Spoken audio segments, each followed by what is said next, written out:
আসসালামু আলাইকুম SSC 26 batch, কি অবস্থা তোমাদের? তোমরা হয়তো অনেকে রেজাল্ট নিয়ে চিন্তায় আছো বা রেজাল্ট পেয়ে গেছো। একটা কথা আমি বলতে চাই, সেটা হচ্ছে, দেখো, রেজাল্ট মানে হচ্ছে একটা ফলাফল।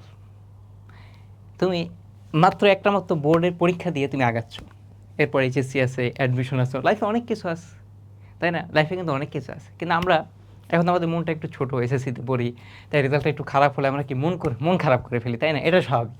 এটা যারা আমরা যারা ছিলাম এরকম, একটু খারাপ হলে আমাদের কি মন খারাপ করতো। বাট আমি একটা কথা বলি তোমাদের, মন খারাপ করো না। আল্লাহ তার বান্দার জন্য কি রাখছে তা সে কল্পনাও করতে পারে না।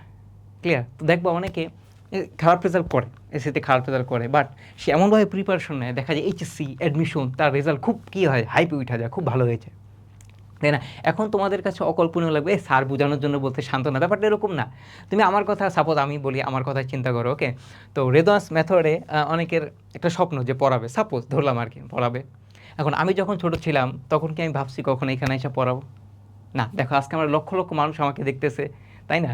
আমি নিজেও সরকারিতে পড়েছি, ঠিক আছে, কিন্তু আমি নর্মাল স্টুডেন্ট ছিলাম, অত হাইপের স্টুডেন্ট কিন্তু আমি ছিলাম না, তাই না?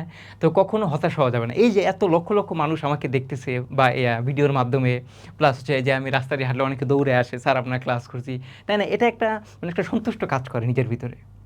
তাই কখনো হতাশ হবে না, মাত্র তোমার লাইফ শুরু, মাত্র স্টার্ট স্টার্ট হয়েছে মাত্র, তাই না? তো আল্লাহ যদি তোমার হায়াতে রাখে, তুমি ইনশাল্লাহ, তুমি যদি রেজাল্ট পরের বারও যদি খারাপ করো, কখনো হতাশ হবে না।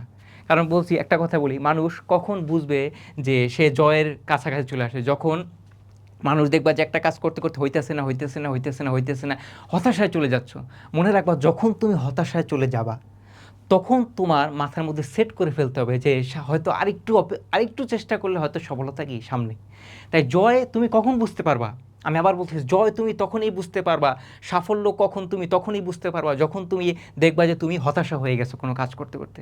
তাই হতাশ হওয়ার পর ভেঙে পড়বা না, আবার দাঁড়িয়ে যাবা। তখন বুঝতে হবে যে হতাশা যেহেতু আমার মধ্যে চলে এসেছে, তো ইনশাল্লাহ সামনে হয়তো আমার সফলতা আছে খুব কাছে।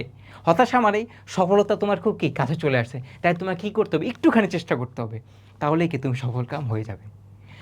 তাই বলি, আর আল্লাহ হায়াত দিলে তোমরা এসএসসি পার করবে, এইচএসসি পার করে অ্যাডমিশনে যাবে, একটা সময় পর্যায়ে যাবে, ওকে? বাট তোমরা যখন খারাপ করে ফেলো, মন খারাপ করো না, হ্যাঁ? আমার রিকোয়েস্ট থাকবে, তোমাদের স্টেজ কিন্তু আমি পার হয়ে গেছে, কেউ মন খারাপ করবা না। দেখবা, চেষ্টা করে যাবা, আল্লাহর দেখা যায় সাহায্য সেবা দিব, অনেক একটা ভালো পর্যায়ে যেতে পারবো। হয়তো এখন তোমার আফসোস থাকতে পারে যে আমি খারাপ করছি, কিন্তু একটা লাইফ যাওয়ার পর, একটা বয়সে যাওয়ার পর, যখন তুমি সাকসেসফুল হয়ে যাবা, তখন আর পিছনে যে খারাপ জিনিসগুলো বা খারাপ ভিতরে আসছে, তখন সেটা কি করা থাকবে না, আর মনে থাকবে না, তাই না? তো এরকম লাইফটাকে, জীবনটাকে সহজ করে নাও, কঠিন করো না, ওকে? তোমরা যখন হতাশ হও, জীবনটা কী হয়ে যায়, কঠিন হয়ে যায়। তুমি চিন্তা করবো, এই যে একটা এসএসসি খারাপ হয়েছে, ওকে ইনশাল্লাহ সামনে এইচএসসি ভালো করবো, কারণ এইচএসসি হচ্ছে মেইন জিনিস যেটার উপর অ্যাডমিশন ডিপেন্ড করে। তো এসএসসি খারাপ হয়েছে, থাক, অসুবিধা নাই, এইচএসসিতে ইনশাল্লাহ আমি ভালো করবো। তো অনেকে বলবো, স্যার এটা তো আমি নিজের মধ্যে ধারণ করতে পারি, কিন্তু বাবা মা বুঝে না। তো অনেকে অনেক কথা বলবে, এটাই দুনিয়ার নিয়ম। অনেকে অনেক কথা বলবে, যে শুনতে পারবে, যে এগুলো শুনে ধৈর্য ধরে থাকতে পারবে, সেই হবে আসল সফল কাম। ক্লিয়ার? একটা কথা মনে রাখবা, যে বলে সে কিন্তু বড় নয়, যে সহ্য করে সে হচ্ছে কি সবচেয়ে আল্লাহর কাছে বড়। এই, তাই আল্লাহর যে প্রকৃত বান্দা, সে কখনো হতাশ হবে না। একটা ফল আসছে, এটা আমার জন্য হয়তো পরীক্ষা, সামনে আরেকটা ফল আসবে, তার জন্য কী করতে হবে? আমাকে ভালোভাবে, আরও ভালোভাবে কী করতে হবে? প্রস্তুত করতে হবে।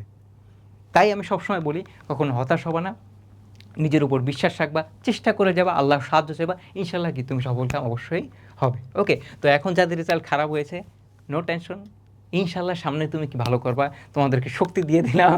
তো তোমরা এই শক্তি নিয়ে কি সামনে এগিয়ে যাবে। ক্লিয়ার? তো এটাই আমার বলার ছিল এসএসসি 26দের জন্য, ওকে? দেখো, যা হয়েছে হয়েছে, তোমরা এখন এইচএসসির জন্য প্রিপারেশন নিতে থাকো, তোমাদের জন্য অনেক অনেক বেশি শুভকামনা রইল। এটাই বলছি যে আমি কোনোদিন ভাবি নাই আরামে পড়াবো, রেদার্স মেথডে পড়াবো, কিন্তু আল্লাহ কি আমাকে এখানে নিয়ে আসছে, রেদার্স মেথডের মাধ্যমে আজকে আমাকে লক্ষ লক্ষ মানুষ তোমাকে দেখতেছে। এটা একটা আমার জন্য কি বিরাট পাওয়া।